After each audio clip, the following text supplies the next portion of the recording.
ପାହାଡ଼ ଗୁମ୍ଫାରେ ପିଲା ଛୁଆଙ୍କ ସହିତ ଖୁସିରେ ରହିଲେ। ଦିନେ ସେଠାକୁ ସିଂହଟିଏ ଆସୁଥିଲା। ବିଲୁଆ ଓ ତା ସ୍ତ୍ରୀ ସିଂହକୁ ଦେଖି ବହୁତ ଡରିଗଲେ।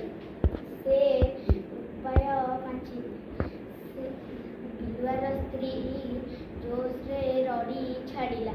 ସିଂହ ଡରିଯାଇ ଦୌଡ଼ିଲା। ମାଙ୍କଡ଼ କହିଲା, ଡର ନାହିଁ ମ, ଗୁମ୍ଫା ଭିତରେ ବିଲୁଆ ଓ ତା ସ୍ତ୍ରୀ ଅଛନ୍ତି।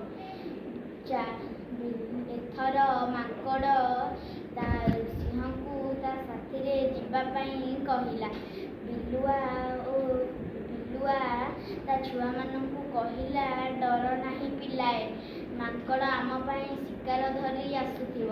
ସିଂହ ଯେତେବେଳେ ଏକଥା ଶୁଣିଛି, ସେ ମାଙ୍କଡ଼କୁ ଗୋଟାଏ ନାତଟାଏ ମାରି ଦୌଡ଼ି ପଳାଇଲା। ମାଙ୍କଡ଼ ନାତ